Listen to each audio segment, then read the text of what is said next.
Macbeth, Macbeth, Macbeth. I'm about to get killed for that one. Macbeth is a classic. Everybody knows the story. A guy gets told by a bunch of witches that he's gonna get promoted, and then he does, and then he thinks that the rest of what they said is that is gonna come true, and it kind of does. I'm gonna skip over that one.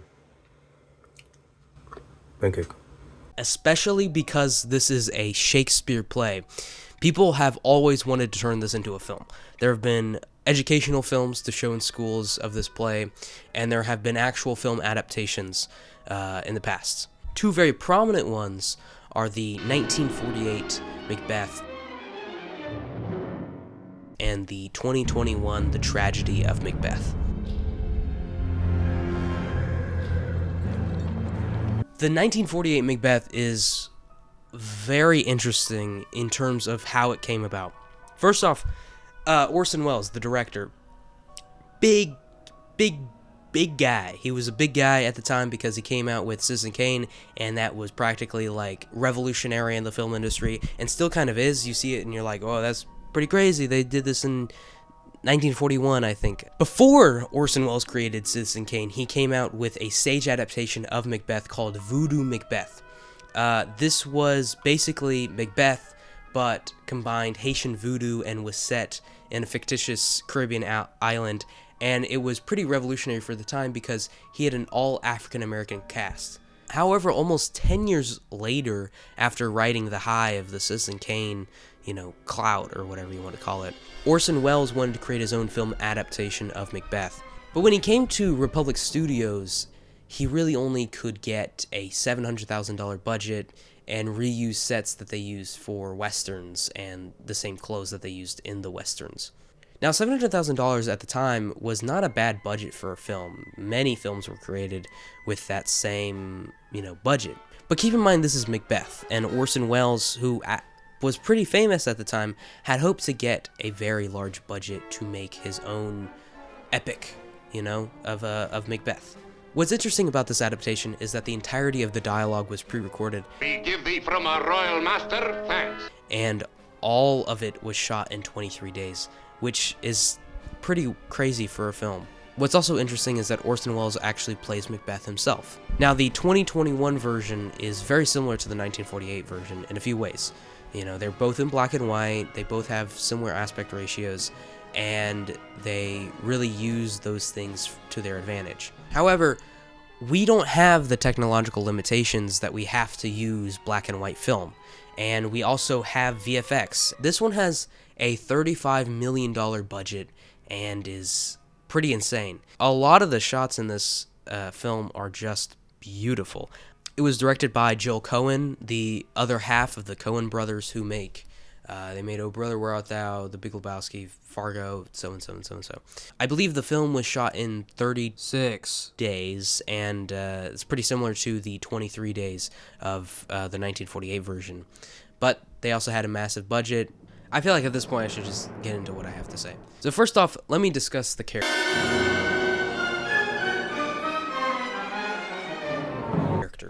Macbeth in the 1948 version feels kind of like a side character in my opinion. He doesn't really shine in every scene that he's in. Orson Welles is definitely a good actor, but the pre-recorded dialogue kind of limits his range. There's parts where his voice is saying one thing, but his face is saying one completely different thing. If good, why do I yield to that suggestion, whose horrid age doth unfix my hair? And I feel like the progression of Macbeth's character in this version is very simple. He's very bold as the Thane, and then as he gets higher in power, he looks bigger, he looks more powerful. You can see it in his face. He has gained power, and he's slowly becoming more and more corrupt. And as he gets kind of crazy, there's parts where he's completely sweaty, and he's like very disheveled. He looks sickly, he's tired, and as the film progresses, he just looks worse and worse. Now, the Macbeth in the 2021 version is played by Denzel Washington, and he is wonderful. Oh my goodness. Denzel Washington is like the prime example of a good actor. Like, you could see him and be like, oh, I know what a good actor is because of Denzel Washington. What I find really interesting about this Macbeth is that he really shows what he's thinking. Denzel Washington does a really good job of helping you step through the mind of Macbeth himself. There are times where he's reassuring himself and thinking about killing Duncan, and you can see him mentally switching between different ideas, and he's saying, I should do it, I shouldn't do it, and he just keeps going back and forth. And what I specifically love about his relationship with Lady Macbeth is it's very loving. It's a very real relationship that I did not see in the other version. They argue and kind of bicker like a couple. Letting I dare not, wait upon I would, like the poor cat in the adage. Prithee, peace. And it really fits with the rest of the film. And honestly, their relationship kind of brings a lightheartedness, in my opinion. They make the killing of Duncan look like an equal effort. When you durst do it, then you are a man. And to be more than what you were, you would be so much more the man. The madness of Macbeth that Denzel Washington does really sells it. There are bursts of energy that he has, and then he flips back to this, kind of innocent, kind side, and then he goes back to violence and anger. I also thought it was kind of funny that the way he died was that he was trying to put back on his crown, and then he got like his head sliced off. That's kind of funny, I'll be honest. A little irony. Both Lady Macbeths in both these versions really shine. In this version, it really felt like she was corrupt, like even from the beginning. When Duncan is asleep, whereto the runner shall his day's hard journey soundly invite him? She kind of commands over Macbeth. There are times where there's the power angle or the movement of their characters where she's much taller than him and makes it look like she's in charge of him. She commands him with her voice and makes him do these certain things. Now, what I really love is her sleepwalking scene. She has very weird, flipping reactions. She starts crying, and then she shows regret and sympathy, but it's very empty, and then she's singing, and then she's looking off in the distance, and then talking to herself, and now she's mean, and now she's desperate. Look not so pale! Now, Lady Macbeth in the 2021 version just kind of seems sinister. She doesn't really seem corrupt from the beginning. She doesn't command Macbeth like she does in the 1948 version. She's very, more persuasive, I guess, of the idea that she's kind of supporting Macbeth in this idea and trying to nudge him in the way instead of just outright telling him he has to do it. That's the picture I got in this. What's interesting is that her character progression is very similar to Macbeth in 1948. She looks very, high and mighty, and then in the sleepwalking scene especially, she is disheveled. But also about her progression is that they showed her going insane as well. They didn't really show that one as much in the 1948 version. There's this one scene where after she speaks to Macbeth and he has this crazed speech about, I believe it was the witches, she kind of pulls out a lock of her hair and looks at it. This did not appear in the 1948 version. There was just a jump between, her regular royalty to her mad, sleepwalking self.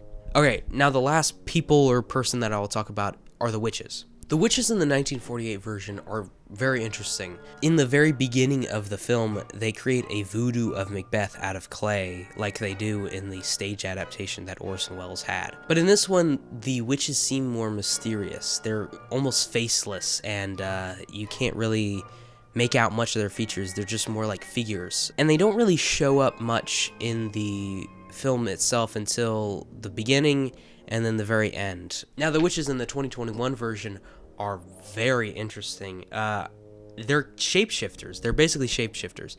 And the reason I say that is because each time the witches show up or leave a scene, they are birds. They leave or come in as birds. The same actress also plays the old man, who is a very minor character in the play, but it proves that they can shapeshift because they can switch from the old man to the birds and then to the witches that we see them as. The other interesting part is that there's really only one witch. There's one actress that plays the witch, and the other two just kind of show up as figures around her. They show up as reflections sometimes, and then sometimes they're just faceless figures in the the catacombs of the ceiling, I guess. I don't know. The witches are assumed to cause the Banquo hallucination. This is at least my interpretation, because as we see Banquo walk down the hall, instead of him being at the table, we see him walk down the hall, and in front of Banquo is a bird, just like the witches. And in my opinion, this makes it seem like the witches are the cause for Macbeth's hallucination of Banquo. Next, let me discuss the visuals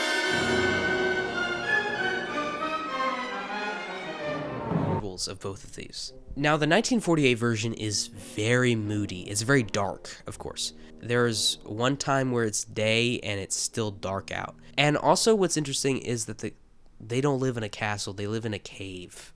I don't know why they decided to do this. Maybe it was because the stages that they had or something like that, but it feels barbaric, it's very interesting. The sets were pretty poor, and they had to use fog to kind of hide this whole bad set design or something. It was cheap. It looked kind of cheap. The whole film felt like a stage adaptation that was just filmed by someone. It wasn't very good, but it still has a very certain feel that I really do like. Now, the set in the 2021 version is also really weird. This whole castle is stupid and modern. I don't know why it looks like this. Every scene in this version was shot on sound stages. Nothing was outside, and they did this because they wanted an otherworldly feel, as the cinematographer described it. And it really does feel that way. It doesn't look like what I, would really imagine this as. It feels not like a fairy tale, but it definitely doesn't feel like our world. Everything feels so square to me. Now let me talk about lighting and cinematography. Now keep in mind, both these films were shot in black and white. Especially in the 1940s, this is all they had. So they had to kind of work around that. It has good lighting, but it feels like a stage play. It feels like a play to me. There are times where the lighting, there's a very obvious spotlight on someone. There's this one part where Macbeth is talking to the witches, but he's just kind of talking to the air, like he's praying, and it feels just right for a play. The lighting in the 2021 version, obviously they had all these advancements, technological advancements to fix these things. They didn't have to do it in black and white, but that's what they chose to do because it's stylistically interesting. Each scene has a very specific palette of color, I guess. There are certain scenes where the whites are very bright and the blacks are very, very dark, and it goes into the tone of the scene itself. You see someone more innocent like the porter, and the whole scene is bright, but then you see Macbeth as he's becoming more and more corrupt, and now he looks much, much darker. There's shadows on his face, and he's stepping into lights, and then he's stepping out of them while he's saying certain things. I don't know.